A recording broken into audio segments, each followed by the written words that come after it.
morning, my brothers and sisters. On this episode number 159 of the Good Morning Guys podcast, thank you so much for joining us on this fine morning, afternoon, evening, or night as we continue discussing the game of life amidst the other games we love to watch and to play. I'm one of your four hosts, the Brazilian Mountaineer and Transition Ninja, Lucas Ham Swisher. Also with me, the judge of the jury and the executioner of fake news and spoilers, Patrick Novacell. Hi.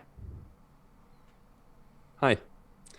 On his left and my right, the volleyball and beast to the east who can make you laugh in 3 words or less, Ronnie Johantis. Greetings and salutations. To you as well, my friend. And then last, but certainly not least, the final member of our GMG quadfecta who's got music in his heart, Doctor Who on his brain and La Carreta in his old stomacho, Marc Boucher. So let me ask you a question here. Which weighs more, a gallon of water or a gallon of butane? They're both a gallon. Wrong, sir. Water weighs more because butane is a lighter fluid.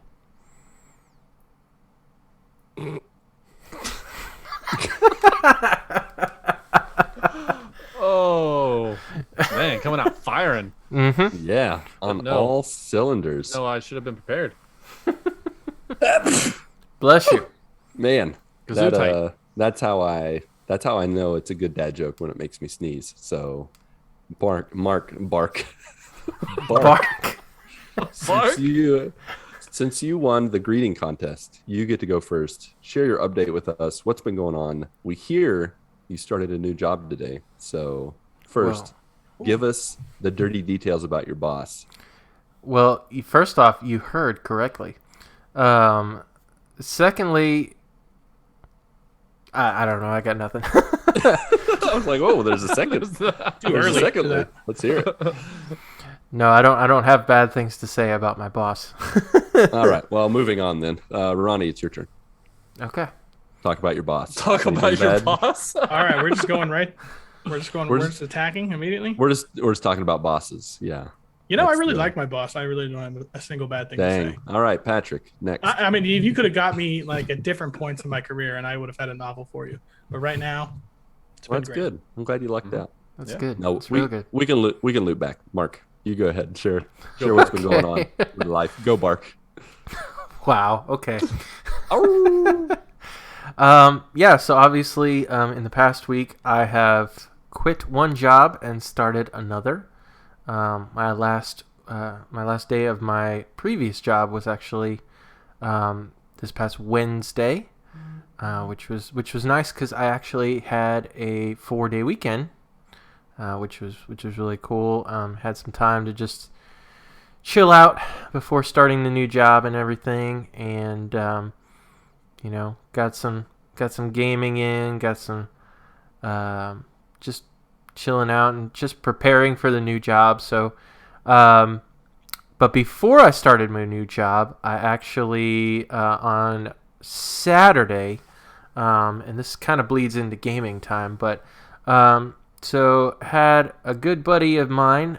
He is Watson from the Co-op Trio podcast. Yeah. He basically did a subathon on Saturday for his Twitch channel. Oh, really? Yeah. So he did 12. Well, technically, he actually did 15 hours of streaming. He started out setting it at 12 hours, but basically, so for every subscription to Twitch that he would get, he would eat one of those Bean Boozled beans. Yeah, and don't get vomit or boogers or something like that. Yeah, that is gross. That's the least of your worries. Give me toothpaste. No, wait, vomit's the worst. Yeah, and toothpaste is good. Yeah, and the horrible thing was like he got a bunch of subs right at the start of the stream, so he like compiled all that. So he was eating like handfuls of 12. Rotten egg and skunk all intertwined. Oh. Yeah. Oh, dishwater. Yeah. Yep. And like for every, I think like 5 or 10 subs, he would drink like those random sodas like cucumber soda and ranch dressing soda. And yeah, that's thing. So, and also an incentive. So this is really saddens me, but that's just the way things are. He does not like bacon. And yeah. More for me. What? And so one of his incentives was for a certain amount of subs, he would eat some bacon on stream.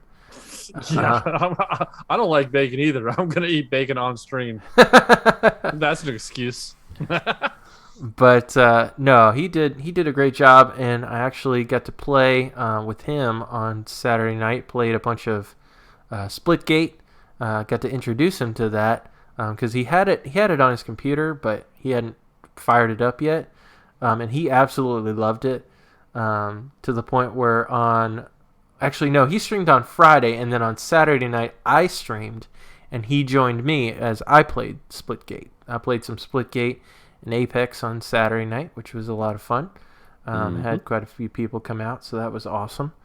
And then Sunday, so my in-laws basically had kind of promised me for my birthday that we would go to. We have like a VR arcade here in town, and so, but unfortunately, it didn't end up happening on the weekend of my birthday, just for logistical reasons, and my father-in-law couldn't be there and all that kind of stuff. So a few weeks later, that being this past Sunday, we all ended up going as a family. So my mother and my father-in-law, who have never tried a VR device ever, no. yeah, actually got to play some VR. Now, my father-in-law, he used to actually play video games. Like, we actually, for a good while, we were part of a clan.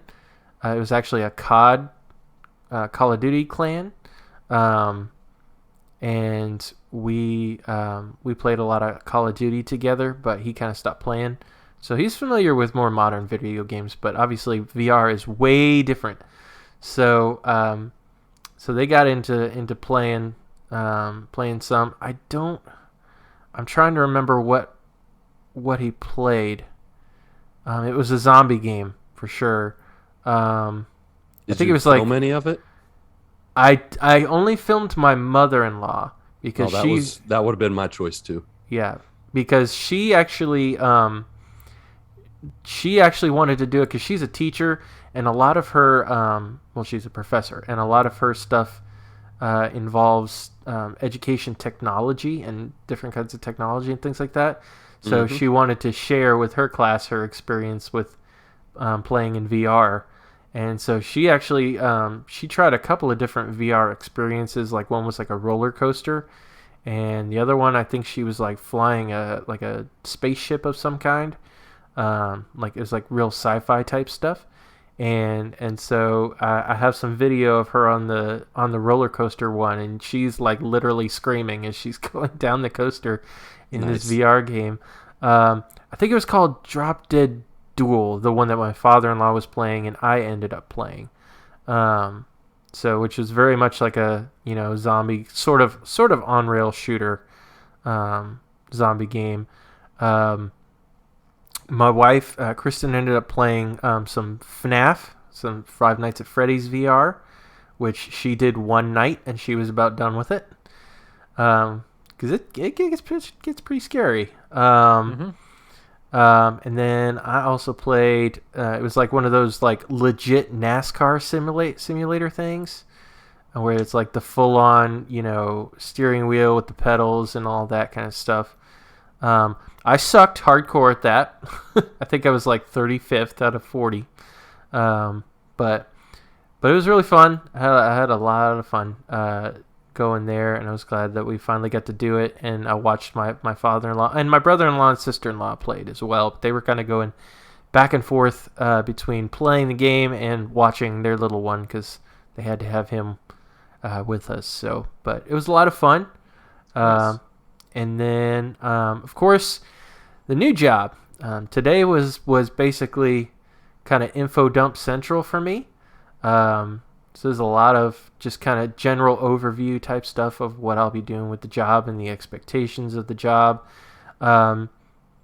So the company has sent me some has sent me like equipment and stuff in order to be able to do the job, like computer and monitors and all that kind of stuff. So the monitors have arrived, the keyboard and the mouse have arrived, the headset that I need has arrived, the computer has not arrived. And so unfortunately, I think you need that for the job. It was slightly important. So obviously I had to use my personal PC for that today, but it should be in tomorrow. But it kind of made things pretty difficult in terms of getting started properly. Like there's a lot of things we're going to have to set up in terms of the software that we're using and the VPN and all that kind of stuff. So, but yeah, it was mostly a lot of just overview type stuff and expectations and a lot of getting to meet people. Now, of course, I'm working from home. I'm not living in Cincinnati. I don't go into the office. So all these people I'm meeting via video chat via Microsoft Teams and all that. So I got to talk with one of the bosses and one of the heads of another team, and then all of my other team members, which was great, and ended out the day. And Pat, I'm so glad that we actually ended out the day with Eric, because he just kind of rounded things out, and he was like, he's ever the encourager, man. He's like, yeah, buddy, I'm glad you're with us. I'm glad you're part of the team, and he was just super encouraging. It was just an awesome way to kind of end my first day. So we'll be hitting the ground running again tomorrow, obviously, and hopefully my laptop will show up at some point earlier in the day. Hopefully I'll have time to get it set up during the workday, but we'll see. But yeah, overall it's been a good start. It's a lot of information because, like I said, I'm new to this industry and everything, so it's a lot to take in. But we'll get there, and it'll be good. But nice. Yeah, that is pretty much my week. I'm excited though for is it Kina? Is that how you pronounce it? Or Kina? Kina? I think it's Kina. The Bridge of Spirits. Yeah, Kina Bridge of Spirits comes out tomorrow. Tonight, technically, yes. So I'll be getting started on that. So I'll have an update for you guys next week.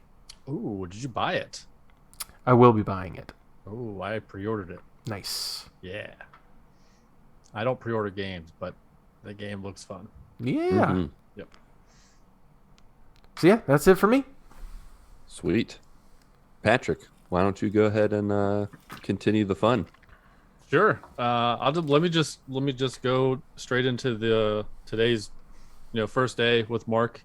I mean, like he said, it was just a big overview, gave him some expectations, threw him a curveball without having a laptop, so you passed. Good job. We'll try it again tomorrow. But yeah, I mean, it was the more training will come throughout the week. But yeah, it was just first day stuff. This past week, I watched a couple movies, and the first movie was *Malignant*. It's that HBO Max like horror movie. That movie, it's like, if you like horror movies, then this movie would be interesting because they do something new. There's a twist that's never been done before, so it was really surprising, and I really liked that. The first scene, I'm like watching it, and the acting is so bad. I thought we were watching, like, it was showing like someone watching a movie in the movie. You know what I mean? Like someone's on the couch and they're watching this. It was that bad of acting. And yes, and there's a lot of bad acting in this movie.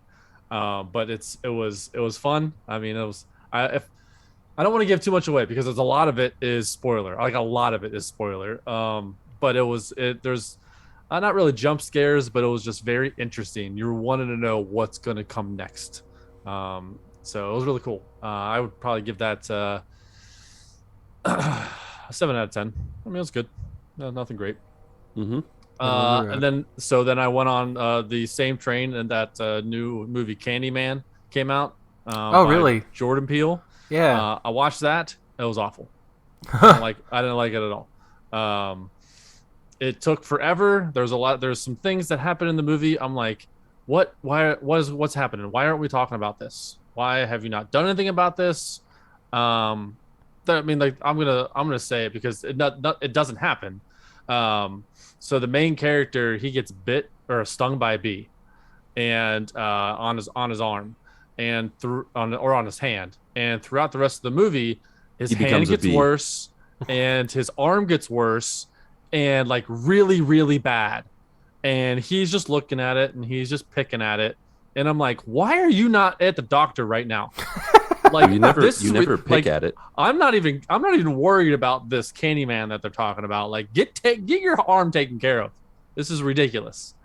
I give that because of that. I give it a 3 out of 10. It was just I just could not get my mind off of it. It was so bad. Yeah, it was bad. I didn't really like it at all. Mm-hmm. But nothing really happened in the life front. Bengals lost this past week. They're 1-1 now. Fantasy teams 2-0, so that's good. But the big chunk of my week this past week has been Days Gone. This is our GMG VGBC game of the month, quarter, or whatever it is. This game is supposed to be like a 60 or 80 hour game. Yeah, something like that. And I've played 3 or 4 nights, and I looked and see where I was. I'm halfway through. Okay. And so it's fun. The game mechanic is great. One thing that is surprising about the game is the main character, Austin St. John, whatever his name is. Bacon St. John. What is his name? Deacon. I was going to say the Deacon Red St. Ranger John. is in Days Yeah, Gone. the Red Ranger. I don't know. That's why it was. Yeah, Austin St. John was the original Red Ranger.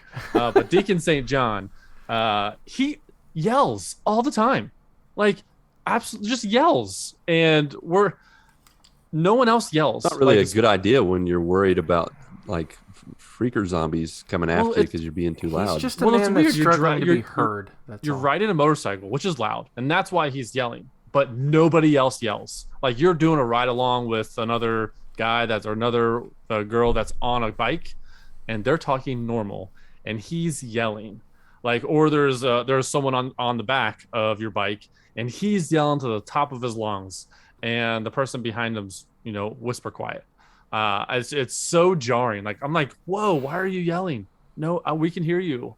I don't know if this was like if they did the voiceover individually and they couldn't play off of each other. It's very jarring. That's the only annoying thing about this game. The rest of the game's great. There's so many things to do. It's like the ADD's dream of a game, because you're always doing something. There's like, oh, what's over here? Oh, what's over here? Like, you're never going to get to the missions. Like Grand Theft Auto. I'm never able to get to the mission. There's always something to do, and it's really, really fun. Upgrading the camps and things like that to get new weapons, new gear, upgrade your bike. There's on for your bike, you can actually upgrade it, or like the look of it. And there's like the Concrete Genie is on there, God of War, Uncharted, kind of decals that you can put on it. It's really cool. So right now I have the God of War on it, but it's a ton of it's a ton of fun, absolute ton of fun. It is not to be played around the kids. This game is, I mean, it's cuss-tastic, if that's a word. It's crazy. It is now. Put it on the box. But yeah, I'm really digging this game, and I'm looking forward to seeing how the whole story plays out. Very nice. Yeah, and that's about it for me. Sweet. All right, Ronnie, how about you, my friend? Speaking of games, I started a old game for the second time today, and that is Red Dead Redemption 2, actually. Nice. Okay. So I've been on the fence about buying like a new game, and I went out and looked, and nothing really jumped out, So I always try to like take a step back and wait, for a game that I see that really is going to come out and grab me. And I haven't really seen that yet. Days Gone actually seems cool. I think that's a PlayStation only game, if I'm not mistaken, though. It is. Right. But you're welcome to buy a PlayStation. So on that front, there's a pretty fair possibility that within, I don't know, the next 4 or 5 months that I might have a PlayStation. Oh, really? How so? Well, one of the things I did these past 2 weeks is I signed a lease for an apartment early January. So happening now, whether whether I'm ready or not, it or not. Yeah, we put the deadline on it now. So, so we found the apartment that we liked and went ahead and signed a lease. So early in January is when I'll be moving.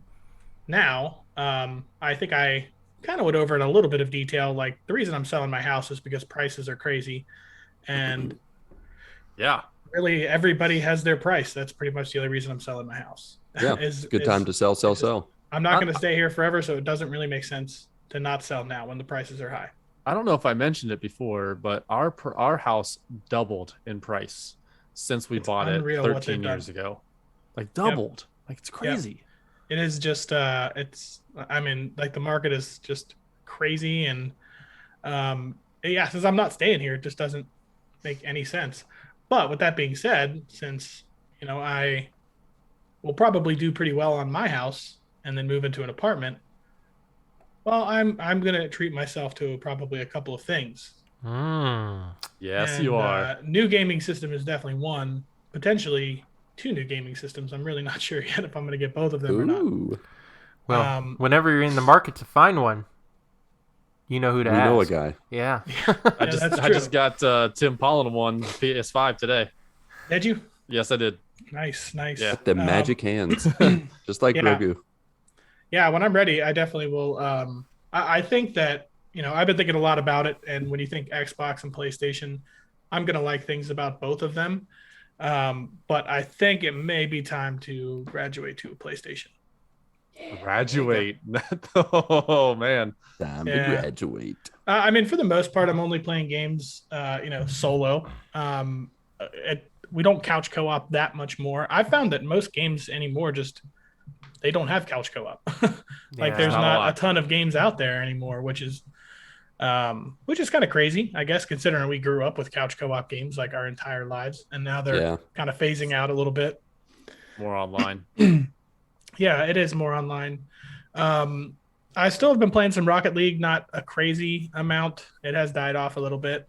I did play a little bit of Gridiron, but really the weekend you guys wanted to play, like I was busy the whole weekend. Yeah, we were too. We didn't even get to play together. Yeah, and then really? Yeah, we never got to play. I played once with James. I played a couple games with a couple other guys, but that's pretty much it. We really did not play too many. I wish they just leave it there. I'm surprised they don't leave it there for the remainder of the NFL season. That exactly. Just do it during the NFL season. It's popular, so why wouldn't they leave it? Yeah. But that's pretty much it for me. Drop Shot's not even a real game. Yeah, Drop Shot is it can be fun, but it's I mean you have to fly pretty well. I feel like. But like the other like game styles are real games. Like you have the hockey one, you have the basketball one, and then you have Drop Shot, which is like, I mean, is there a game out there where you make the floor collapsible and people fall through it? No. That sounds like a Japanese game show. I mean, it does, but it's not. It's not the majority. Now that you talk about it, and it does remind me a little bit of one of those crazy Japanese game shows where they dub it in English and just total nuts. Yeah, they're just wacky. They're just like throw people down a garbage chute and it's just some random crazy stuff. True. But yeah, on the life front, that's pretty much it. I did watch a movie this past weekend, and it's kind of a bizarre movie. I've wanted to see it. It's called The Interview with James Franco. No way. Yeah. I didn't mention it, but I watched it last week too. The one that got banned? Yeah. So I watched it. Yeah, I can imagine why. Yeah. I watched it. I really like James Franco. And those guys are just hilarious. Everything they do is really funny. I think Pineapple Express is hysterical the whole time. Even though they're really obviously stupid comedy. And this one I was a little disappointed. I didn't love it like I thought I would, actually. I mean, there were definitely some funny parts and everything. Like Franco's character was hilarious. But yeah, I just didn't find myself like crazy interested in it. Like Yeah. I would give it a 5 out of 10. And unfortunately, Seth Rogen and James Franco will never be working together again. Why is that? Seth Rogen has publicly stated that he will not work with James Franco ever again because of some allegations that have been made on James Franco. Yeah. I gotcha. Yeah. Yeah, for a little while there, it was like one movie a year. I feel like from those guys. Like, Yeah. just always something. Yeah. And they were always like pretty funny. So, but yeah, I mean that's really pretty much it for me. Last week I was not this past weekend, but the weekend before, like I kind of started to feel a little bit gross. Like on the weekend, like I started to feel a little sick. And I think Tuesday was my last day being like feeling not great. And I say like I hate to say sick because it's like during the COVID time and everybody's like, "Oh, did you have COVID?" Yeah. No, not really. It really just seemed like I ate something bad and like my stomach was just upset for a couple of days. But yeah, that's why I was not. That's why I wasn't there on Monday. But yeah, honestly, I don't. Other than the apartment, like we're still working on the house to get some stuff ready. But yeah, that's pretty much it for me, Lucas. What's going on with you? All right.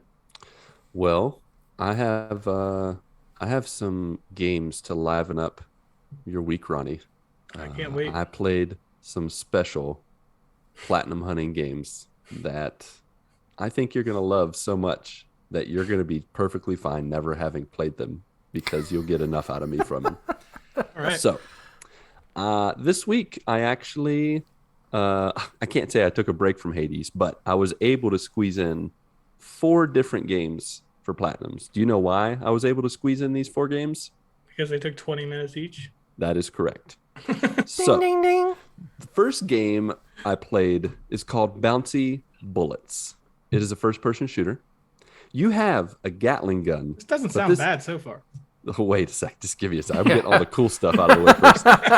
You have a Gatling gun that is semi-automatic, which means you don't hold down the button to shoot. You have to click the button over and over and over again to shoot. Well, those button jamming games.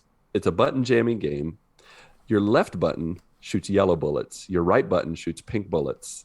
And your enemies are yellow and pink as well. So you can imagine when you see a yellow enemy, you shoot it with a... Pink. No. I would have thought it would have been the opposite too. You're dead. What? No, you're supposed to shoot it with the same color. It's a matching game, like for children. And these enemies that are colored pink and yellow, they look like the flappy inflatable men outside of Tube men? The wacky waving inflatable arm flailing tube men. Yeah, from a car dealership. And they're all over each level, and they shoot bullets at you, and you shoot bullets back at them. And you just pretty much have to get through levels and shoot them, jump onto platforms, avoid laser beams, and that's it. And in 30 minutes, actually a little more than 20 minutes, I got the platinum, and I give it 4.9 out of 10 bouncy platforms. 4.9. I don't know about you guys and your experience with platforming in first person. I do not like it. No. The depth perception is not fun. Like you're like, oh, I'm right on that ledge, and then you see yourself falling into just an endless abyss, and you die. I think I stopped in on your stream while you were doing that, and I think it was a particular spot where you were like trying to jump like platforms over and over, and you kept missing. And it was the most floaty controls. So like you press left and you let off of left, it still moves left. Like it has no control. Your character has no control. And the same is true when you bounce off of stuff. It just keeps going left, and you just can't. It's uncontrollable. It's awful. To be honest, having to jump on platforms in first or third person sucks. It does, and I had to like point the camera down. So if you can imagine, like looking straight right down and jumping. I don't know where I'm going forward, but I'm like, I'm on top of this bouncy pad. I'm going to get there eventually. It was awful. Yeah, the next one, sure. the next one I played is called #Sanuka Attack. How about that? Sounds magical, Japanese. doesn't it? Oh, well, I I think it was because it was weird. It starts out with a news anchor talking on the television, actually speaking gibberish, like, and then it says below, a virus has broken out. And so, what do you do when a virus is broken out? You Were you get just your watching pool the news? stick. You're watching the news, and then your character gets a pool stick and starts to hit human-sized pool balls that can float throughout rooms to hit buttons and switches and open doors. Because that's what you do when a That's virus just what you do. hits. It was bizarre. It made no sense whatsoever. And it took me half the game, which when I say half the game, it took me 10 minutes to figure out that if you hold down the Q stick button, you actually can like pull it back like a pinball machine. And then when you let go, it'll hit it harder. In the first few levels, I was like tapping it like the Gatling gun in Bouncy Bullets and just like tapping the little cue ball that's floating in the air, or the pool ball, and hitting these red switches. You had to like hit the pool balls into red switches, and you hit enough switches and it would open up a door. And once I finished the 12 levels, I got the platinum trophy and I immediately deleted it. 2.5 out of 10 man-sized pool balls. Yeesh. Yeah, that was the easily, bottom of the barrel there. I mean, actually, all 4 of these were pretty much the bottom of the barrel. Okay. They were pretty bad. The next one is called Paradox Error. It's a very bizarre platformer that has Nintendo graphics with Game Boy colors. So can you imagine how pretty this was? Your character is pretty much the stunt double for Powder, except he has no clothes on, and he just jumps around, and you have to avoid spikes and pitfalls, and Is this rated M for mature? well, he's not anatomically correct, so he's just kind of like a mannequin, I guess. Okay. But he reminded me of Powder because he had like, eyeballs and a smile on his face. I don't know why he had a smile on his face, because there was nothing really fun about this game. But it only took 15 minutes to get the platinum. I spent 10 minutes on the second level, like trying to figure out what it wanted me to do. It was awful. 3 out of 10 monochromatic sunrises. Only 3 because out of it 10. was That may be your lowest ranking. no, the last one. Yeah, I was gonna say he gave it a the hashtag Sanuka attack was 2.5, Oh, 2.5. and that's yeah. it. That's because it took me 5 minutes longer to get it done, get it out of the way than the Paradox Error game. The last one is the highest rated one of the 4 games I played, called Mina and Mishi. That's gotta be good.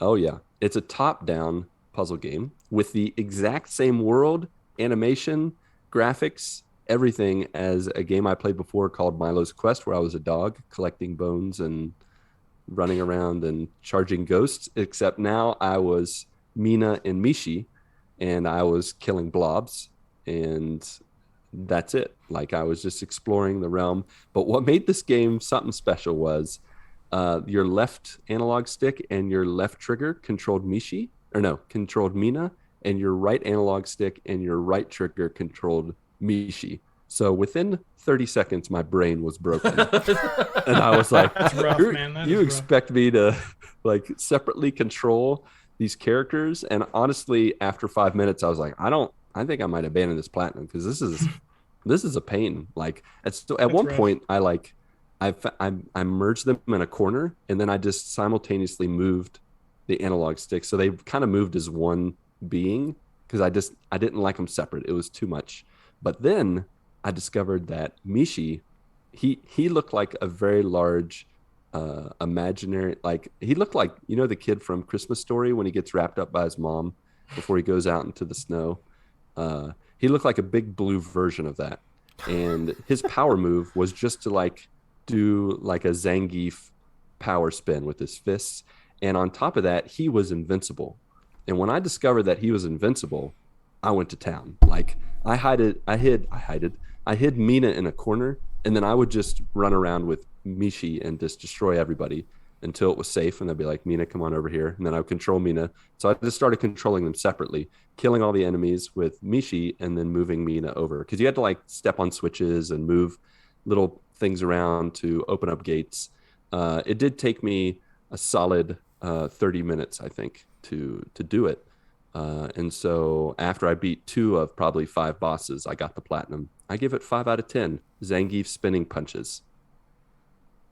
And there you go. So that's Sounds Mina like a and Mishi. fantastic week in gaming. I mean, it really was. It really was. But that's not all I played. Oh. As I told you.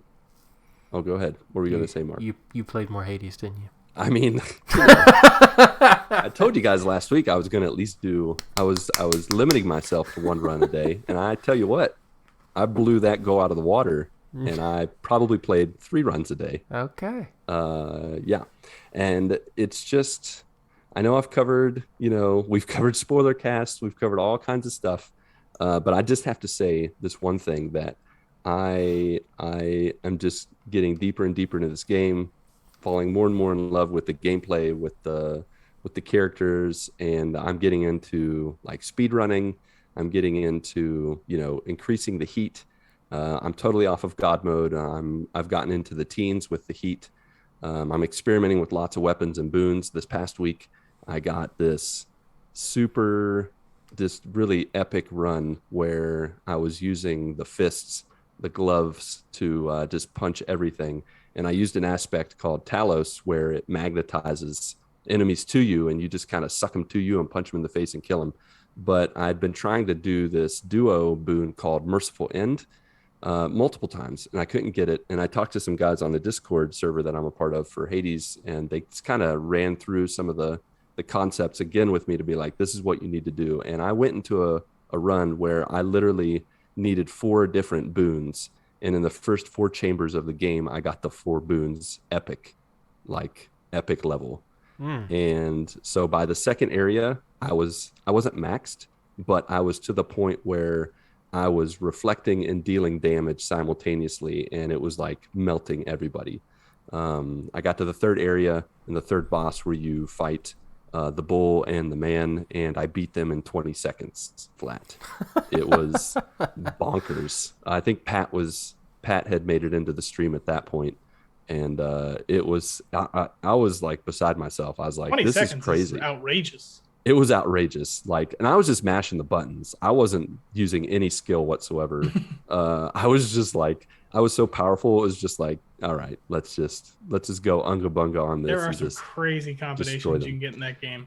Yeah, there really are. And then I got to Hades, and he has 2 phases. He disappears sometimes. He has like transitions where he's shielded for like a good 5 seconds, and I beat him in a minute. And the total run time was 11 minutes and 41 seconds. Easily my fastest time. Dang. Ever. That's pretty good. I think I'm one weapon aspect away from having all my weapons under 20 minutes, and then from there I'm going to try to go under 15 minutes. I don't know that I'm going to go under 10 minutes for all of the weapons, but I will try at least one weapon to try to get under 10 minutes. With enough practice, I think it'll be possible. But it's such a fun game, and I've not lost stride whatsoever in playing it. It's not gotten boring or anything.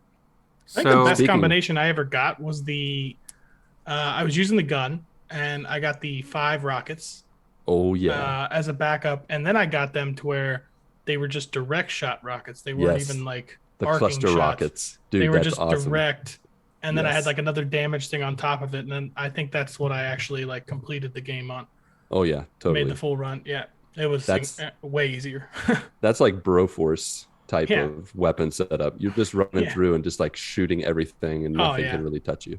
So Lucas, right now looks like the world record for speedrun. I know. I've seen it. It's ridiculous. From what I'm seeing. Now it depends on what you're looking at. If you're looking at the modded one, it's like 5 minutes and okay. I don't 60 know if seconds. This is modded or not. What's the number it gives you? 5 minutes 57 seconds. Yeah, that's the modded. That's where they use PC to mod their path, and then they just run it as fast as they can, and they run it over and over and over again. I'm trying to think what the unmodded. I think the unmodded's not that much more. It's like 6 minutes and something. It's still really fast. It's still half the time, like a little more than half the time of what I did. But still, but it was my first time doing it. So at one point, the world record was 13 minutes. Right. So you're in You could have been a that world record territory. Yeah. Well, what's crazy is I got to the end and I had to go through 3 chambers of the final area. You have 5 chambers that you can go up to find the sack to feed, your friend. And there's been times I found it on the first time and I was praying I would find it. If I'd found it on the first time, I would have been under 10 minutes. But I didn't. Sweet. I did not. So, but I'm gonna try. I'll definitely try that. Yeah, at that point, it's just luck, man. Like everything has to go right for you. Totally luck. Yeah, you just gotta. So, in-game time. I mean, unmodded in-game time was 6 minutes 29 seconds. Yeah. Oh, That's still lightning fast, though. Yeah, it's super fast. I don't even know if I ever got past the first boss in 6 minutes. No, I mean, like. Yeah, it takes a lot of rounds to kind of get the feel for it and figure out how to cut the time. Like Patrick was watching me and he commented on how I did the pause trick when you reveal your chambers. You pause the game real quick so you can just look at it and then think about it and then immediately go over and like hit the trigger button. Stops the time. Yeah, if I would have known that stopped it, because my fastest run time was about 15 minutes. Yeah, man, you did without doing the pause trick. So I might have been able to shave off at least a couple minutes. Yeah. But that was crazy going. Just like when you're able to mow everyone down that quickly, it just feels great. Yeah. It was fun. It was surreal experience. Another surreal experience in real life. This is the last thing I wanted to share with you guys. On Thursday, my office was our outdoor garage all day. I had to leave the house. Rayla and I were not allowed inside because the bug guys came and bug bombed our house. And they did their best to poison the bugs and poison the water hole wherever the bugs are hanging out to kill the rats and the bats and whatever. And so Rayla and I spent the whole day either out in the garage or she had to stay in the box because she were you just out there sweating it up all day. I mean, actually it was really cold. It was like in the lower 60s and I had a sweatshirt on and pants and well, of course I had pants on, but I would hope you would. I had all long sleeve things on. I was actually at one point I put gloves on. I was so cold.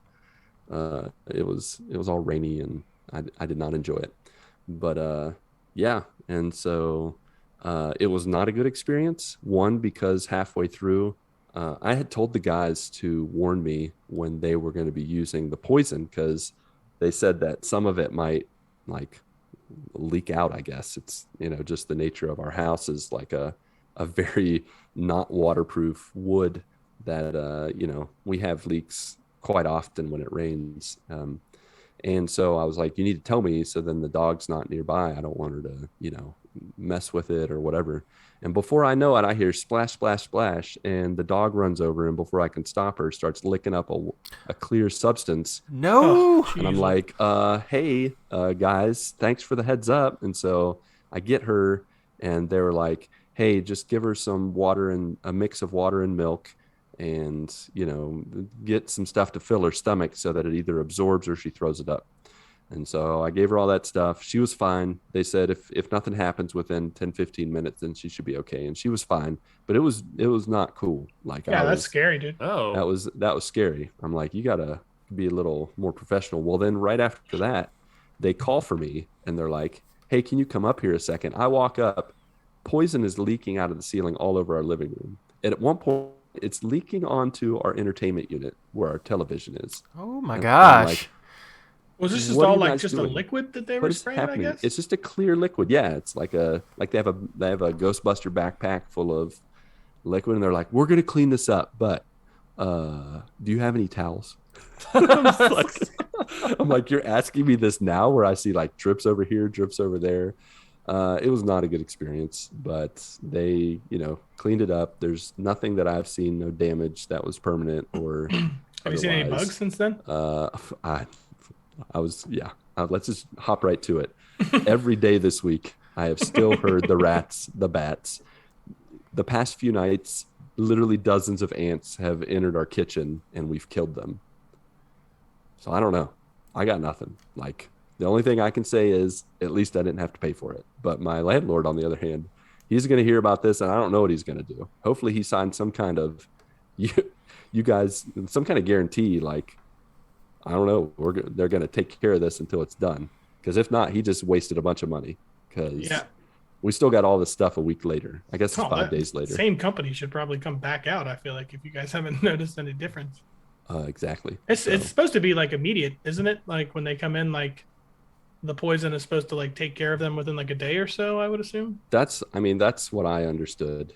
You know, they like bored holes into our wooden ceiling and put like metal plates with like a special kind of poison that they said would like dry out the critters where they'd want to leave to find water and then die out in the field or river or something. Or in your kitchen. Or that's what Mindy said. It's like, so what if they find water in our kitchen or in our front yard? Found the sink. Well, I guess that's where they're gonna die.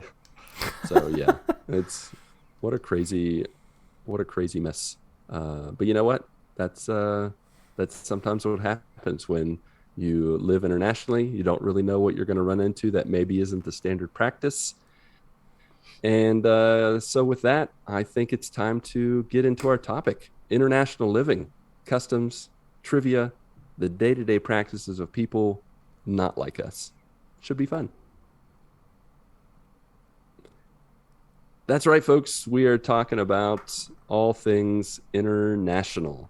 Now, I'm going to go ahead and say it right now and call out the people in our Discord. They may or may not have misinterpreted what we were talking about tonight. And so I'm going to go ahead and read a couple of our joiners' questions, because when they saw international customs, they immediately thought of customs in an airport. That's exactly what I thought. And that's exactly what Patrick thought, which is ironic because Bernabe Elronchas Butters, he said, I could speak for a couple hours about this topic. What are you looking for? My guess is that Patrick had an interesting experience going through customs in Brazil and had to pay some taxes for some stuff that he had in his bags, etc. So wait, hold on. Do I have to do that if I'm coming to Brazil? We'll talk about that. We'll talk about that later. No, you have a limit, and you're not going to exceed the limit, so don't worry about it. I'm going to bring a backpack. Yes, that's all. If you bring thousands upon thousands of dollars of stuff to Brazil, there are some tax things that will be going on, but you don't have to worry about that. But anywho, skipping down to where he kind of mentions some experiences and some things, of course, about his own experience with customs. He says, let me find it here. When I'm going to Mexico, Bernabe says, I usually dress as low-key as possible. Jeans, t-shirt, and shorts. The idea is I have nothing in my bags. Ignore me. Don't stand out. By Mexico customs law, you have a predetermined amount of items you can introduce as personal belongings, and you would need to pay custom tax in anything you're introducing to the country over that. You're supposed to declare it if you have extra stuff in your belongings, but pretty much nobody does it and ends up paying a fine. Your bags get scanned and you need to press a button that will randomly assign you an audit of your bags. I have only gotten a red mark, quote unquote, to get audited once. It was on a trip where I was only carrying a weekend bag, so no harm done. For the other type of route, when I'm flying into the U.S., I dress up a little because of my status immigration. The CBP officer needs to believe I am who I am and that I can do what I claim I can do. Wait in a long line, then present my papers on top of passport and visa. I need to carry with my education credentials, a letter from my sponsoring employer, and anything that accredits me to perform my job. I even carry with me my employee and references from work. That's a lot. Wow. But I totally understand Barnaby because, one, our son James is both Brazilian and American. So when we leave Brazil, we use his Brazilian passport for the Brazilian side. And then when we reach the U.S., we use his American passport. And then vice versa when we come back. We're just switching it back and forth because one time we tried to use his American passport for Brazil, and they were like, what are you doing? He's Brazilian. We're like, okay, sorry, buddy. And we got yelled at. We got chastised for not using his It's like Brazilian an international passport. Spy with multiple Yeah, passports. Exactly. They're like, what's this suspicious activity? And then in talking about the customs and like the taxes and stuff, when you have 4 members in your family, that makes your ceiling for how much you can take through really high. And so for our kids, for example, they don't have anything that they really have to bring. So that means dad gets to bring even more stuff into the country without having to worry about taxes. And I can just say, oh, that's my son's PS4. And then, so there's no worries there about that. How about you guys in traveling? I don't remember how much international traveling you guys have done, but do you have any experiences you want to share? Yeah, I went to Mexico back in 2008. I don't remember it being bad or a weird, I think it was just, yeah, it was after 2001. So I guess there might have been some sort of, but no, I don't mean like that's the only time I've ever gone outside of the country, and it was just for our honeymoon. Going through customs, no. I mean, it was just I think it was just normal to me. I was like, okay, I need to go here. I need to do this. You need to check my bag. Okay. Okay, whatever. I didn't think anything was weird about it. Gotcha. I didn't have to do anything like Barnabas did. My goodness.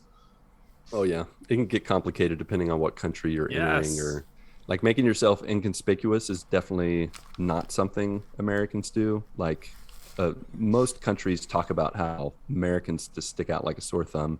I remember back in the day doing some visits to Europe with my grandma. Like all the Americans had like their super white tennis shoes and were like deer in the headlights. Oh, look at this. It was like, man, you're just asking for someone to try to bamboozle you or mess with you. It's because it's so bizarre from our daily life. To be fair, like it's just like in regular life. I mean, no, man, you just wear whatever like you think is cool. Right. You know what I mean? Like Or comfortable. yeah. It's true. I haven't. I've never went to like a different country. The only time I've been out of the country was on a cruise. And really, the cruise liner pretty much takes care of all those things for you, like before you even get on the cruise or before you get on the ship. And so it's a whole different story than just traveling from one country to the other. So I really don't have any customs experience there. I did get on my first cruise. This was my first time. This is gonna be my first time flying and everything a couple years ago, and we're all going through the line at the airport at customs, and of course I get selected, like for the search. Like I get selected to be like searched. Lucky. Yeah. So I'm like standing over there. Like it didn't make it any better that everybody in my group had already passed, including like some of my buddies. So they all just got to stand and watch me get searched, which honestly was pretty funny. And I will tell you one thing happened during this search. I was searched by a lady officer, and when she was searching my legs, they come up to the no square region pretty aggressively. Your no square is a square region. And this lady comes up my leg she was going up one leg with both hands, and she just didn't even stop, just racked me like right there. Like, I mean, just I was like, oh, like I haven't let out a thing and everything. I'm like, well, you got to be kidding me. So yeah, I got pretty roughed up in the search. Sounds like it. Yeah. I guess that's what happens when they rack you. It was rough though. I was not. I was standing there all relaxed and everything, and then damn, game. I don't think no matter how you stand, you're still gonna feel that same thing. We're all vulnerable. Yeah, it's fair. It's like how do you want me to stand with 6 feet apart? Okay, all right. Okay. Making sure you don't. Yeah, I literally didn't have anything go off or anything through the line. Like they randomly search people. I just happened to get the random. Fair enough. The other customs question we got, or comment, I guess, story, was from friggin' nutcase Travis Popsicle himself. He said, well, a different kind of customs for me, going through customs into Canada 2 times a day for over 10 years, eh? After a while, they actually got to know me, and I didn't need to even show my Fast Express card anymore, which is a card for commercial trucks that is higher than a Visa. Oh, wow. Okay, so I felt it would be funny to say I was smuggling a family across, and I'm grinning ear to ear, thinking I'm hilarious. Well, let's just say I only ended up running 1 trip that day and spent 6 hours in a holding cell Well, they ran background checks and searched my truck and Oh. trailer. LOL. Lesson learned. Good job, Travis. friends. Good job. Dang. That's Not rough, friends. man. Just friendly. Oopsies. I also got searched the day I joked about yummy buttery biscuits way back because of the MTDG podcast. Haha, I don't learn. Oh my gosh, Travis. You cannot joke with Yeah, you can't. with most customs agents. They are serious. Some of the most serious folk you'll run into. But I'm not surprised that Travis said this and did this. Yeah, Not even the slightest. I've never been overseas. I've just only been across the border to Canada. Because I've made several trips to Canada. Trips with like my my high school choir that I was in. Mm-hmm. We went to competitions and stuff in Canada. So, we were on a big bus, and I think we did have to have passports, I want to say, to get over the line, over the border, I think. But, I mean, pretty much the teacher took care of all of that once we got stopped at the border, and then when things were done, we just went right on through. Right. He So- took care of it. Just like wink at the guy, like, yeah, it's good, it's good, we're good. Well, obviously, she had to show like all their passports and all of our passports and everything. Let me slip you an old GW here. And, you just Abraham let Lincoln us never go told right us through. Let me slip you something that doesn't matter to you. Yeah. That's true, especially if it's if it were in the UK, that would be like 50 cents Yeah. Yeah, what do a they dollar. use? What is They use Canadian they use a pound. dollars? Oh wait, we're talking about two different countries. I was talking about the UK. Canada. What do they use? They use Canadian dollars, but bacon. they're Maple yeah, syrup. That's it. maple syrup Captain too. Crunch. They have a Canadian dollar, but like their coins, it's weird. So their $1, like they have a $1 and a $2 coin. Okay. Yep. And the $1 coin is called a loonie. Oh, that makes sense. the That two- explains so much about Chris. And the $2 coin is called a toonie. That's tradition. Yeah. Yep. A loony and a toonie. They're loony, they're toonie. Yeah. South we Park have has totally skewed my view of Canada. Yeah, well. Yeah, been bad. you definitely South Park cannot would use do them that. as a true reference for Canadians. But The queen and or the prince and princess are getting married, and instead of throwing out like flowers, they're throwing out Captain Crunch, like all the way down the aisle. that would be magical. I'd move to Canada if that were the case. I mean, So, that'd be Chris, great. let us know if that's for real. I might be interested in visiting. And if you're I'm getting already married interested in anytime visiting. soon, or Yep. getting remarried, Pay Right. attention We'll do, to like, your a whole thing. change I guess if you're in America, not so much if you're in Brazil, but pay attention to your change, because occasionally, like when you get change back, occasionally you'll see a Canadian dollar. Somebody will hand that to you. Oh yeah. Yep. So now that we've covered customs, let's get to the real topic, because that's not what we're talking about tonight. Apparently, it is what we're talking about. Well, I mean, why not? Well, this topic was actually inspired by my wife, Mindy. She was talking to us about a custom in Japan. And before I get into that custom, I do want to say another custom that I think should be a universal custom that I recommend for everyone is eating with your family around the table for at least one meal a day. It's very vital. It's very important for I can't tell you how many funny moments we've had with our family because we eat meals around the table together. And this is one of those moments where Mindy just brings up this story, and I'm like, is this for real? And so how it goes is, in Japan, apparently they're starting to add QR codes to the gravestones. And What? you can pretty much set up a photo album. You can set up a message to your loved ones. And so when someone goes up to your headstone and scans the QR code, they'll see your little montage of photos and stuff. that's pretty cool. That And is I a great thought idea. that was Yeah. so cool. That Well, is. then my mind started going places, and I was like, what if you based it on the season? And so like someone scans it in the fall and it's just fall photos, or they depending on who scans it, those are the type of pictures that show up. So if your mom scans it, it's all pictures of you and your mom, and then you write a little message like, "Mom, I miss you." That would be That's like pretty so legit. That would be so cool. Yeah, it Like, would be. and also just like a real like Monica moment if you've watched Friends where she's wanting to make her parents cry. Like that would just be a real like I don't know, just like a last made you cry. Ha ha. I don't know. That is a cool idea, though. I didn't know Yeah. they did that. That's pretty sweet. Yeah, it was really cool. It's like the Facebook memories, except Yeah. like with a gravestone, like just kind of like just like really their making the MySpace moment page. extra Yeah. special. Kind of keeps them alive a little bit. Yeah. So, but her bringing up that little fact just made me think of like, what are the different things that different countries do that are different that I've never heard of before, that I've never thought of being possible as an American. And, it made me think about some of the experiences I've had. Like I remember the first and last time I visited Poland. That's when I learned about putting ketchup on pizza. And I don't know if this ever became a thing in the U.S., but it is a big thing across. There's already the world. tomato stuff on the pizza.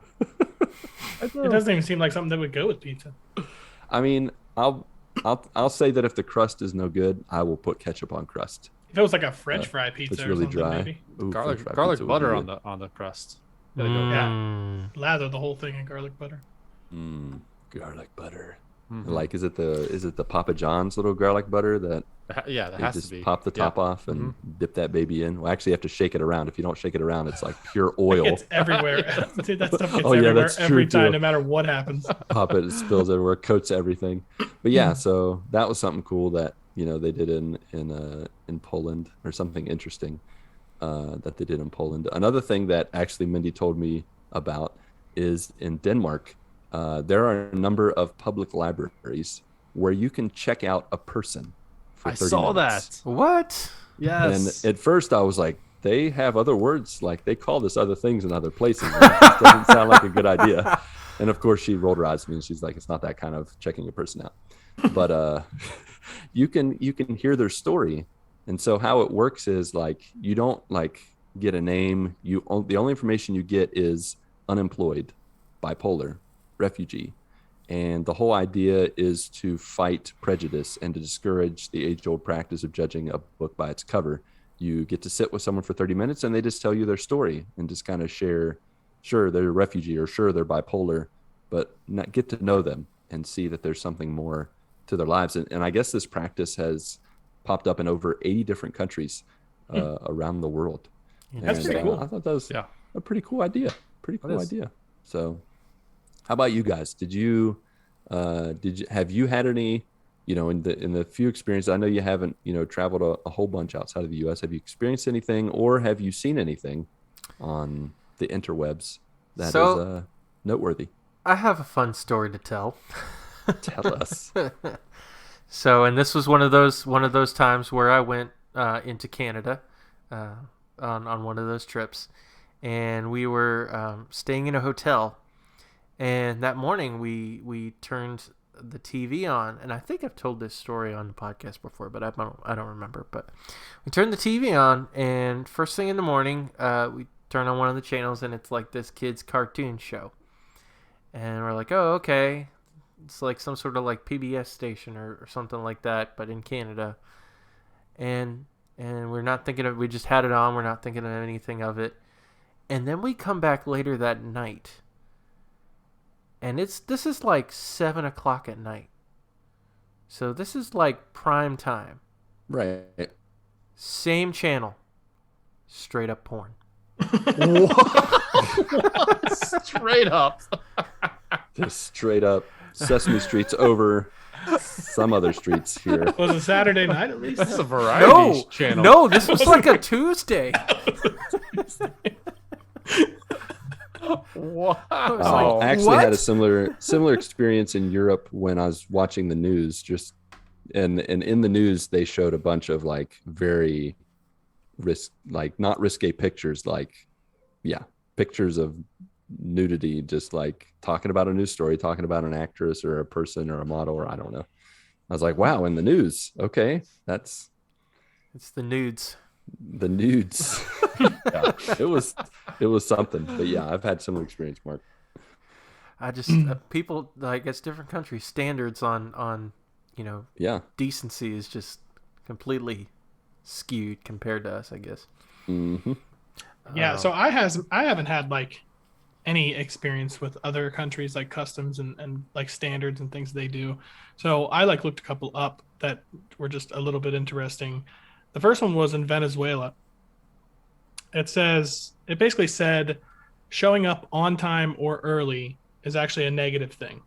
Mm-hmm. If you're early, is viewed as too eager and greedy. So arriving 10 to 15 minutes late is their standard. And I thought, wow, Elizabeth and I should move to Venezuela because we are 10 to 15 minutes late everywhere. You're We're the kind of most polite adopting. people there. Yeah, we're adopting that custom here on the Good Morning Guys podcast every single week. Every Hey. single week. I live in Brazil.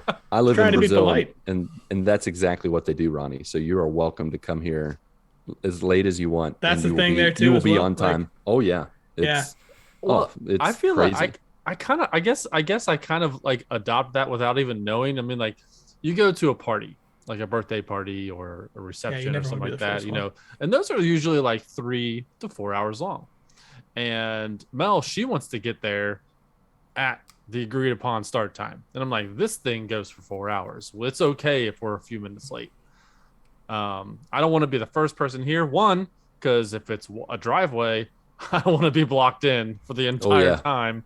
And there's You'll no get held out. hostage. Yeah, exactly. Let's get a little bit late. Let's get the you gotta last get a one whole in the line of driveway. cars to move at the end of the night. That's I know, the I was like, worst, man. Who's got the white van? Who's got the red car? I need I don't everybody wanna- at the party to come out in the parking lot because Yeah. I'm you're gonna read behind some me. license plate numbers. I need BR2 PUFT It's like- to come out, and And you do that, and you're gonna get a sigh. You just from that ruffle car everybody owner up, man. 100% of the time. It's like, yeah, that's mine. Yeah. Yes. That's the worst. When it is your car, you're like, fine. You It's- plan on leaving. I guess we'll just leave now. I know. Yeah, you make that decision. Like, should we just leave? I'm not doing this again. Yeah, exactly. No, but I like Yeah. that custom. That was one of the customs that I've known for a while. So it's so funny that you brought that up. It's a good one. yeah, it's actually across most of Latin America. And my father-in-law, he served in Latin America, in Ecuador, Costa Rica, for 30 years, and it drove him crazy. And even when we lived here all together, whenever we would go to a church event or a party of some kind, he would make us be early, and we would have to help set up Oh, for that's the party. that or is the event. worst. And I When would you're get so throwing a- mad. I'm When just you're like, I throwing a don't- party and you have guests come early, you're like, I'm not ready yet. What are you doing here already? Over here, start Well, I'm stacking. gonna put you these to and- work then. Yeah, Go get exactly. the grill, That's what- please. And that's what they do. They put us to work. I'm like, nope. And so I don't after a want- few times, I was Yeah. like, you know what? I'll find my own way to get to the party. I'm not going early. I'm You go walking. have fun. It's 16 miles. I'm walking. I will walk there. I will be fine. I'll still get there on time. You also just don't want to be the first one there because like you're the first one there, so you only have one person to talk to. Like you're now then locked in like as the one person that's there, so you're forced to talk to whoever it is. You're sitting Yeah. there And at there's the end no of the way street, out. waiting for another car to drive by. It's like, ooh, they go to the same party. All I right, it's time to recognize go. Yep, that's Frank. Let's go. I can't tell you Yeah. how many times in the first year I immediately would see the first person arrive who spoke English, and I'm like, oh, I'm going to them. There we I was go. like, moth to the flame. I'm like, hey, buddy, let's talk. Hiya, buddy. I understand you. You understand me. Yeah. Let's see. In the Discord, Chris, the Canadian Rock, of course, our resident Canadian, he wanted to share with us some of the. I guess this kind of rolls off of Marc's little comment about what he found on the television, except that this is with the words that Canadians use. He said that this is taken from Wikipedia, but he has personal experience with this. He's actually told us multiple times. He says Quebec French profanities, known as sacrés. How do you say that there? Sacré. Sacrés are words and expressions related to Catholicism and its liturgy, but they're used as strong profanities in Quebec French and in Acadian French. Sacrés are considered stronger in Canada than the foul expressions common to other varieties of French, which center on scent, sex, and excrement. And so, like, they will use word like chalice or tabernacle. Sorry, excuse my French. But those are the types of words that they used. Like he shared a video with us once where a lady said something about a chalice, but this was like in a Congress or some kind of political forum or realm, and it was like a pretty big controversy because she pretty much she called a guy something, and it's their equivalent of our worst, the F word and the S word, all those different words that we know of. But yeah, so that's a French Canadian practice using So strange. using church words to curse at people. It's something. Yeah, that's so strange. Something Sounds funny. extra polite. I mean, I guess. And then I don't remember if he wrote that, but someone else commented, or at some point someone said, and then they apologized to Jesus about it afterwards. It's like they say it and they're like, "Sorry, Jesus." Like, I don't know how I think exactly they know say what they've it, but done immediately. they know what they did. They know now what they do. And to kind of transition some of the experiences I've had in Brazil, like the way people use words that aren't their own, like they don't have like in Brazil, it's very common to use English words for store names. So I wanted to read some of the store names for you guys and see if you could guess what the store name is in English based off of me pronouncing it like a Brazilian would. Hey, Ronnie, he had a game. So All right. do have a game. This isn't going to be organized. There's no points or anything. I'm just going to say it, and then you guys just, whoever wants to say the first thing. International bamboozled. No. This is I don't know. This isn't even bamboozled. I don't know why I didn't think of making a bamboozled, but I didn't. It's all Sorry. good. It's all My good. apologies. All right. Here's the first store. Ouchibaki. Outback. Yeah. I did an easy one first. Ouchie backy. Ouchibaki. I love it. I The can next see like one a 3-year-old, Should have been a toddler just like, can we go to the Outbacky? Should be a name for a chiropractor's office. Yeah, my back's out. Yeah, that is a good one. All right. The next one is Surfi Tripi. Swordfish trippy. Surf trip. Surf trip. That is correct. Yeah. It's Nice. like a Nice. surf, I don't know, like Surf and turf? a beach store. Surf shop. No. Okay. Surf and shop. turf. Yeah, surf and turf store. You buy lobster, steak. Board Good to go. shorts. That's a good all. Got The everything. next one's called Tiki Taki. Ticky tacky. Yep, Tiki Taki. Tic Tac. That's it. The Those are Tic the Tac. words. Wow. What do they sell in there? They sell Tic Tacs wall to wall. Wall to wall Tic Tacs. Place Flavors Tacky I've never even Tacky. heard of. You know, something's funny about something they use for candy that we would never imagine. They eat Hall's cough drops as candy. What? No. They have like 20 different flavors of Halls, and they eat it like candy. Those Like- old school halls though, like those were like candy. The It's menthol. when you get the really like medicated ones where you're like, Yeah. I can't even have Why one does more the of these. air smell like mentholyptus? I'm just eating some candy. Just some Hall's candy. Sound like you Um, like it just came from the doctors. All right, the next one is Kijistoki. Kid stock? Yep, kid stock, and it's just a kids where you buy clothing kids? store. It just says kid stock. I thought of No, it you as don't like buy a kids. concert, like Woodstock, but for kids. Kijistoki. Oh, no. Yeah, yours sounds better than mine. All right, the next one is Majiki Fichi. Magic fish. Close. Magic face. Face is magic. It's a makeup store. No, I'm just kidding. That's not what it is. You're close. You guys are on the right track. I'm gonna say it again. Majiki Fichi. Magic and Fiji. Magic fit. Close. Magic Feet. It's a shoe store. Oh, close. How could we not have Magic gotten that? Feet. Magic fish sounds way cooler though. Like they just Magic- do little tricks and they're in top hats and Majiki They glow in Fichi. the dark. stuff. They just glow in the dark and stuff. Magic fish. and glow in the Swimming dark. through hoops. It's like the neon fish. Next one is Sporchy Sichi. Sports Or City. city. Yeah, there you go. And then the last one is Smarchy Fichi. Smart Smart feet. Close. It's Smart Fit. It's an extra Oh. Yeah. No, we were set up there. Where do you want to go? So, Smart feet or magic feet? Not sure. What do you I feel don't know like? how magic feet or smart feet. There's no brain in your feet, so My you mama can have said they magic was feet. magic shoes. Yeah. Your Nice shoes reference. connect to your app on your phone. Mm-hmm. You have done nothing all day. You should probably walk. Yeah. The last thing I wanted to share with Brazilian named things was some of their ice cream names, and I have 5 ice creams that I want to share that are slightly different. And some of them I think you'll be able to guess. Others you'll have no idea, but it'll still be fun to hear what you guys think. Okay. The first one is Ovomaltine. Ovaltine. That is correct. Ovaltine, please. Ovomaltine. The next one is Unicórnio. Unicorn. Unicorn? Yep. Which I don't know what it is. I don't remember what it is Now, in what the kind US, of ice but- cream is that? So That's that's glitter in it.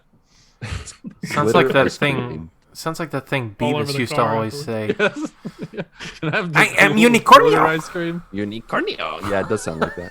12 the vanilla. Just put the glitter on top of it. I've never had it, but it's supposedly either bubblegum or strawberry with white chocolate. The second one sounds no thanks. actually kind of good, but Bubblegum ice cream Bubblegum? sounds horrible. That's Yeah, I know, gross. right? you're supposed to chew it and spit it out. You ever not had that ingest it. bubblegum cough syrup? That tastes nothing like Oh. bubblegum. No, it's lies. Sounds like a bad combination.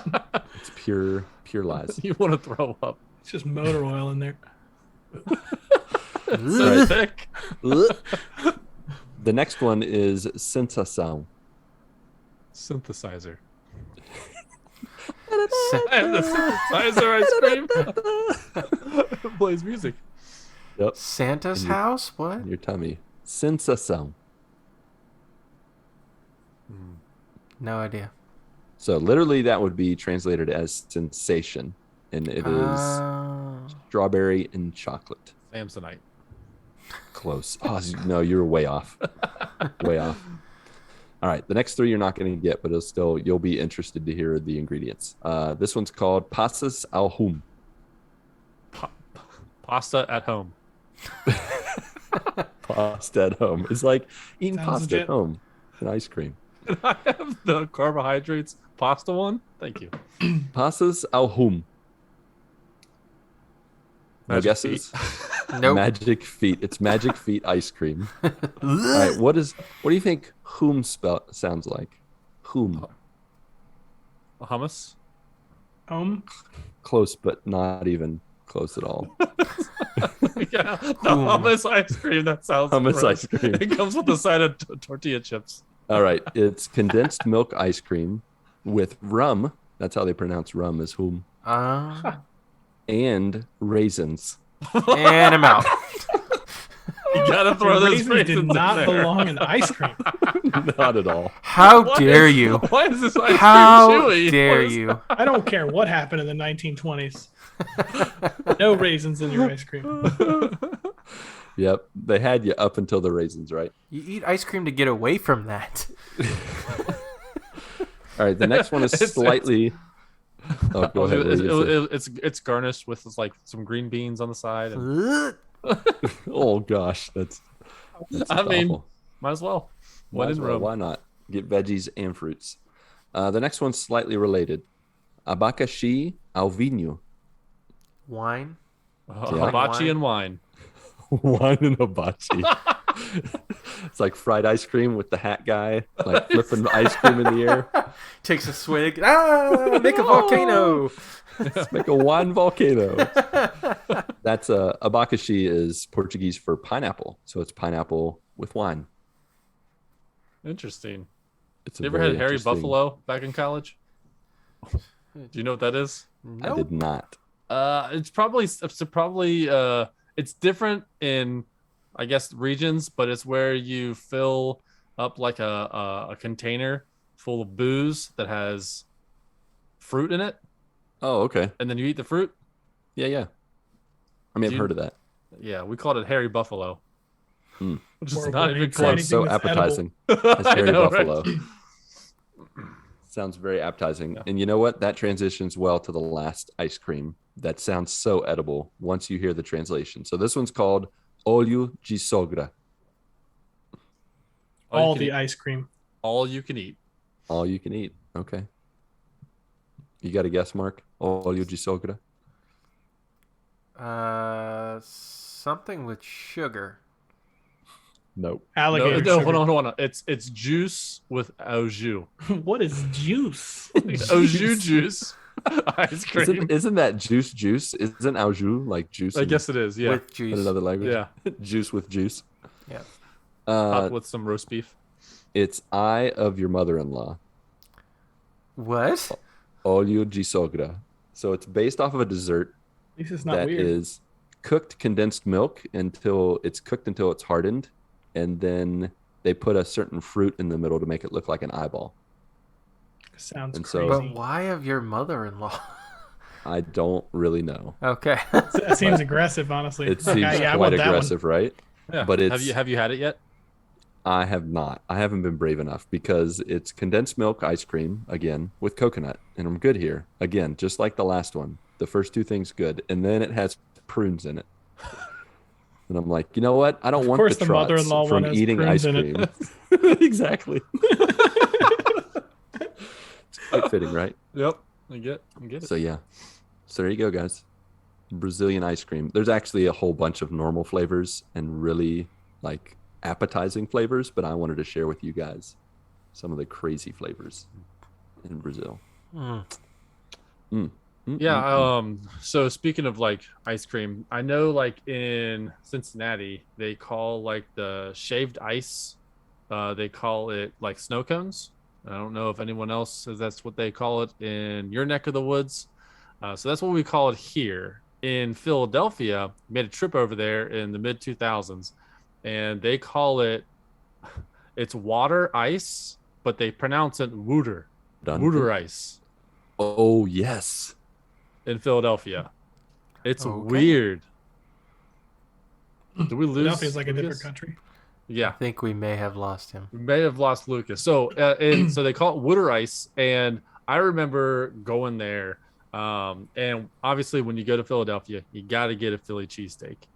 And so we went to this place where it was like underneath a highway, it's just one of those sections. Oh, wait, he's back. Oh, no, he said, "Dang it!" Oh, there he is. Hey-o. So, and it was you have to order it in a certain way, like in like the Soup Nazi from Seinfeld. You have to order in a certain way, otherwise they'll give you like a crap sandwich. Like my they gosh. won't make it right. And when I went up there, all of a sudden I started speaking like I was from Philadelphia, and that like weird accent. I can't even do it anymore. But I was just like, I was so nervous that I wasn't gonna get it wrong because it was supposed to be one of the best Philly cheesesteaks there is. But yeah, it's so weird going from. I mean, we're talking about international customs. Yeah. It's some weird customs that are from there's- city to city, state to state. Yeah, it's Yeah. true. Yeah, well, what I was saying until the internet cut me off is my stepmom is from Philadelphia, and she says water Yeah, right. It's in weird. the same way, and I thought it's why? It's not made of wood, it's water. There's It wood. says here his teeth were made of There's wood. water. My mom is from Kentucky, and she throws R's into words that have no R's. like Alright. like the washing machine. It's yeah, the the washing washing machine. Yep. Or Mhm. George Washington is George Washington, and so it's Yeah. just throws those R's in there. There's not, but there are. Oh, that's like my people. They put My A's instead of R's and R's where they There's have A's in everything. Yeah. Well, like The cat pack. they say you want a soda. So The soda. Oh yeah. Yeah. I can understand when some people call it soda and some people call it pop because it is soda pop. So you just interchange it. What I don't understand is when you go to a place and you say you want a Coke, and Coke can mean anything. Yeah. Like mean it could mean absolutely anything? water, it could mean Sprite, it could mean anything. But people say, "Give me a Coke." It's like I don't know what that means. Like, I don't want Coke. Can I have a water instead? But it's so weird. I don't know what place that is. I don't know if it's Mexico or if it's I need to look it up. But it's weird.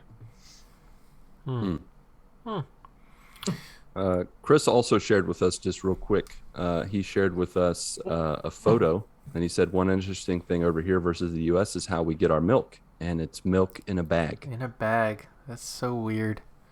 It is bizarre. So while we're on the subject of Chris, Yeah. because I didn't really get to share, because I didn't know we were going yet with that.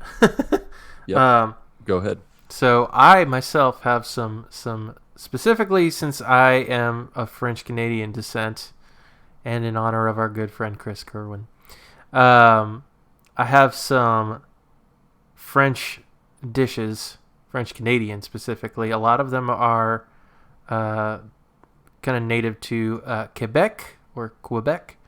And let's see if you can figure out what these are. A couple of them I've actually had, because they serve them. They're available up in New Hampshire, where I live, so because we're so close to the Canadian border. So first off, tourtière. Toast? No, not Tortilla. even close. No, you're not gonna get it by the by the name. A dog. No, I hope not. I don't know. So Like roadkill that got run over by a train. no. Year. No. No. Tourtière is a meat pie. It's made up of either minced pork or veal or meat and potatoes. And I've actually had that. We've had meat pies. I'd eat that. It's really good, actually. It's meat. It's good. It's good. Especially if the crust is made out of bacon. That's I don't think that's a thing, but it should be. It should be a thing, yeah. It probably is a thing somewhere. Somewhere. This one you may get, at least part of it. Pudding chômeur.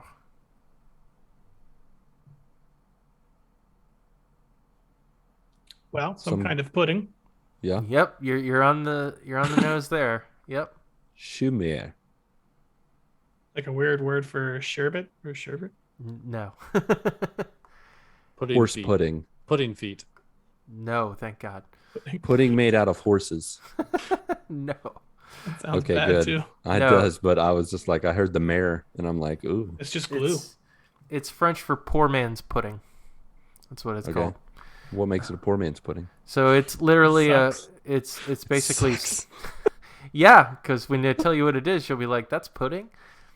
It's sponge cake with brown sugar and syrup on top of it. I'd eat that. Yep. That sounds good to me. Yeah, I mean that does sound. That's way better than I thought it was going to be. Yeah. Yeah. Next one is pâté chinois. Nope. I don't do pate. I already and did I'm that out. once, and I'm out. Some kind of fish spread No, not necessarily. No. or some kind of spread. Maybe Isn't there's that what no he thinks fish he's involved. eating in Ace Ventura when he's eating the guano? He thinks he's eating some kind of pate. Yeah. This Well, pate is awesome. pâté is French for pie. Oh, is it? Yeah. This is a poor man's pie. No, it is not. Is it a gross man's pie? No, in French, it's literally Chinese pie. Oh, okay. Chinese on pie. that? Chinese pie is basically the same thing as it's almost the same thing as like shepherd's pie. But mainly they use a beef or a pork and corn and mashed potatoes with some sort of seasoning on top. I grew up eating that. And then finally, of course, you guys all know what poutine is. Oh, yeah. Yeah. I've never tried it, but I'd Shredded love pork or whatever. No, it's not shredded to. pork. French I have fries no covered idea what it in is. gravy and all Shredded kinds of goodness. roast beef stew. I think sometimes they put like cheese curds on it too. Yeah, Yeah. poutine's good. Yep. Yeah, and that is it. I was Pour able moi. to find out Texans call any type of soda or pop Coke. Whether it's Dr. Pepper Oh, geez. or whatever, it's Coke. They That's would do just that like in Texas. I remember back in the day when my family we had a Yamaha jet ski, and people would call it a Sea-Doo, and I'm like, it's a Yamaha. They're like, but it's a Sea-Doo. I'm like, Sea-Doo's the no, brand. Sea-Doo's a brand. You Well, Don't It's the that's same thing as people like saying Tylenol and stuff, though. yeah, and I Kleenex. say Kleenex. Kleenex for tissues. Yeah, Kleenex, Kleenex, yep. even though it's a brand, that's what it is. yeah. Have that. Yep. You will. But yeah, Coke, come on. Coke, Pepsi. Stop. Do you guys say pop or soda, or what do you guys say? I say soda. I Pop. think I say pop. I Pop. say pop too. Pat. My stepbrother from St. Louis always like rips on us for that. He's like, I'll have a pop. I have a pop. And he just keeps saying it. Old school New Englanders, they call it tonic. Tonic. In Brazil, it's called refrigerante. That sounds way way more cooler. Refri. It's way more complicated than it should be. That sounds like some kind of real fancy drink. It's a Coke. It sounds like it. If you got Anchi. It's a Coke. Yeah, it's just Coke. Yep. All right. All hearts clear. Any other factoids? I have one little Trivia. quick one that I saw that was interesting. Yeah, throw it out there. In Greece, there's no tooth fairy. Wait, They what? actually throw What? their How dare Yeah. they? Spoilers. They actually Spoilers. throw their teeth on the roof. And it's meant to bring good luck. Like Their if a child gutters are- loses a tooth, they go out and throw it up on the roof. That's a Sounds real like thing. they're warding off the tooth fairy. All the evil take it. spirits. The Take the tooth teeth. holds them back. Don't come in the house. Hurry, I- get it on the roof. I know there's a custom out there where you take a baby and you drop Throw it it like on the 50 roof? This is drop gonna it like 50 feet. And like there's like a group of people that have like a sheet or something that catches the baby, and it's supposed to like I don't know mean good fortunes for the baby or whatever. But Or like death. If I they don't land know on the which one sheet, that- sure, it's good I need fortunes. to look it up. I don't know what's. I don't where. trust random people, and I especially wouldn't trust them with my child. Catch my baby. Did you see the video, by the way, That's probably Patrick, of the Australia. cat that was dangling at the stadium? So you know how most Yeah, stadiums yeah. have like 2 decks. This cat was dangling from the second deck, and all the people under are just watching. Like this cat's hanging by one paw. People are like trying to grab it and everything. And it turns out the cat falls, and a group of people catch it on the American flag. Yes, Wow. I saw that. What a Yeah. patriotic moment. It was awesome. Okay, here it That's is. amazing. It's India. India, they drop babies from 30 feet. And it's a group of people holding like a blanket of sorts. What? Oh my Yeah. gosh. I know. You can see I'm looking at pictures of this, and like every single one of these babies is crying. Yeah. I mean, this is a country that's fighting overpopulation. To be fair, I'd be crying if they did that to me as an adult. I wouldn't be Toss about to off go through. Ronnie. Yeah. Let's see if he's blessed. They'd probably If pick it's somebody not, a little we'll bit know. smaller, like not somebody's going to put up as much of a struggle. That's ridiculous, man. That is ridiculous. Yeah, that's pretty crazy. Pretty crazy. To say the least. Yeah, just say you just watch a baby launch? of a one picture of them holding them above, and then another picture of them dropping the baby. That is horrible. Oh, that poor child. He's like, what are I you don't care doing? what kind of luck they're going to get afterwards. Jeez. know, the right? luck is going to be found Literally, as a in a parent, you spend. counselor's office. I feel like literally, as a parent, you spend all your time for things like that to not happen. You're trying to prevent things like that exactly from happening. Don't worry, we want you to be blessed. It's the only reason we're throwing you off the side of our apartment. Just drop back, throw We a spiral. promise. It's a Wow. 700-year-old ritual. I bet Okay. it was. I bet it. I mean, I bet it is. Goodness. Wow, that's 700 that's years something. ago, we were making sacrifices. We's a lot of people. I mean, it is a lot of people. As the baby is tossed off the roof by priests, a group of people wait below, Oh, holding they're a sheet priests. to catch them. Yikes. Well, if it's a priest throwing them, then it's fine. Yeah. On being caught safely in the blanket, the child is passed around in triumphant celebration before being returned to its parents. It's not a trophy. I know. Wow. It's gonna pass around the Stanley Cup or something like that. Like, yeah, let's pass around a child. Everybody's holding them up. Yeah. all right. I Ironically are the enough, that's their champions. naming ceremony, and every child's name is Stanley until they're caught. And then they give them a real name. Oh my gosh. That's outrageous. All right. I had more, but Well- we're pushing it on time. So Fair enough. That is all for our immaculately interesting and illustrious inquiry into international we got there. intricacies with the GMG crew. As is tradition, very quick housekeeping, as we offer towels, fluff pillows, topped with Andy's candies, and chip you off to the GMG news. You need to know. What? So you're chipping us off? Yep, chipping it right off All for right. And we're going to toss you out of building, too. you. That is correct. I'll be there with the sheet at the bottom. This show just got real dark. The GMG stream team is offering content and conversation for you Sunday to Saturday. Check out Marc on Saturday nights, playing multiplayer games like Splitgate, Fortnite, and Apex. Check out Chris every day except Friday at 4 a.m. as he's playing the current GMG VGBC game of Days Gone, and also playing Borderlands 2 with myself and our buddy Blaze. And then you can find me every day except Wednesday and Sunday at 7 a.m. Eastern for breakfast or your early commute. I am sometimes playing Hades, sometimes getting some baby plats, or also offering a little devotional or prayer time if you'd like to join us. Feel free to check us out on twitch.tv. Our links are in the show notes. If you don't want to join a stream, you could tweet us on Twitter, discourse with us on Discord. We want to hang out with you guys and definitely connect. We are just one click away. And if you're the giving type, please rate and review us on Apple Podcasts and Podchaser, because it helps us reach new joiners, whether you want to give us stars, exclamation marks, etc. And we just want your voice to be heard. Speaking of voice to be heard, our next songs, choices for the playlist, the GMG MAST 100 list, is coming at you today, starting with Ronnie.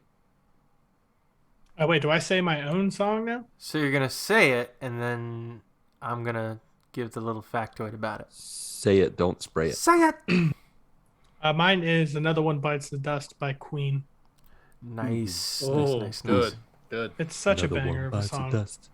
It's off the album The Game, I believe it is.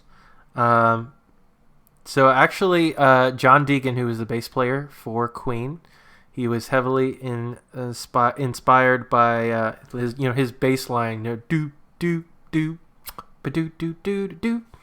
That was inspired by the song "Good Times" by the disco group Chic. Good times, it's all the good times. Yeah, that song. Mm-hmm. So if you really listen to the bass line of that song, you're like, oh yeah, Another One Bites the Dust. In fact, one of the co-founders, his name was Bernard Edwards, said that Queen record came about because that Queen bass player spent some time hanging out with us at our studio, and one time they ended up playing it at some sort of a show, and Michael Jackson was actually there, and he suggested that it should be a single, and so they did, and the rest is history. It's actually their best-selling record. Nice. Yep. All right, Patrick. I'm going to go with George Harrison's I've Got My Mind Set on You, or Got My Mind Set on You. This blew me away. That's a cover. That's not his song. He did not write that. His was, so when I was growing up, and VH1 was on when they actually played music back in the day. Yeah. And this video was one of my favorites, and I only knew about this song when I was young. I didn't know it was a cover, but the music video is just George Harrison in the middle of his living room. It kind of looks like a rustic in the wilderness room where he's got a fireplace. He's got animals all over the walls and everything. Grandfather clocks and everything, and they're all moving. Yeah. And I absolutely loved that song because of the music video. There's actually And 2 music videos for that they made. Really? The one you're talking about is way better than the other one. oh, okay, yeah. Yeah, the other one there's just like a bunch of people at like a bowling alley or something like that. So, but yeah, it's a cover. It was recorded for his solo album 1987's Cloud 9.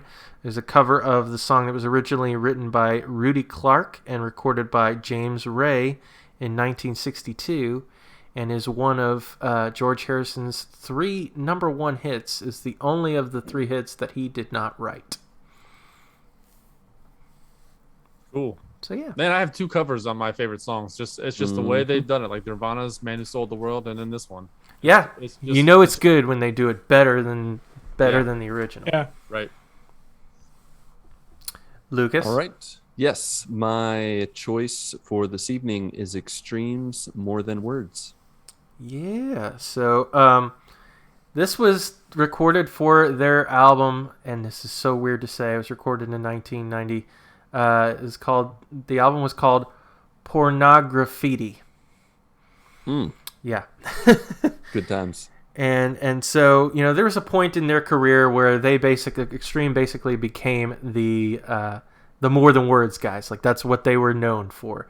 Right. And so they were on a string of tour dates in Poland with Aerosmith, and they just decided, we're not going to play it. We're just not going to play the song. And so people were getting real upset by it, including Aerosmith frontman Steven Tyler, who literally, after like 3 nights of them being on tour, he posted a sign on their dressing room door that literally said, "Play the bleeping song." And so they're like, okay, yeah, we might as well. If Steven Tyler's telling us to do it, we need to do it. So so they ended up playing it. But yeah, that was pretty much their only hit song was More Than Words. And it's like completely different compared to their other stuff, because they are a self-described funk metal band, which didn't know that was a thing. But yeah, completely contrasted to their others, to More Than Words. And my pick is Switchfoots' "Meant to Live." Nice. Probably not the last Switchfoot song you'll hear on this list, but "Meant to Live" was actually inspired by a poem by T.S. Eliot. It's called The Hollow Men. John Foreman has stated, maybe the kid that's in the song is me, hoping that maybe I'm meant for more than arguments and failed attempts to fly. Something deep inside of me yearns for the beautiful, the true. I want more than what I've been sold. I want to live life. And he also states that some inspiration for the song is U2's "Still Haven't Found What I'm Looking For," which I can totally hear. But yeah, that's the song that introduced me to Switchfoot. So that's it for me. Very nice. Was that song on any soundtrack? Was that on the Spider-Man 2 soundtrack? That may have been on one of the Spider-Man soundtracks. It must have been Spider-Man 2, because The Beautiful Letdown was the album that was on. Came out in 2003, I want to say. So it was right around. Yeah. Nice. Sweet. All righty then. Pat, Mark, and Ronnie J, along with you, our beloved friends, family, and joiners, go get your good morning this week. And may God bless and guide your lives as you live, as you work, and as you game.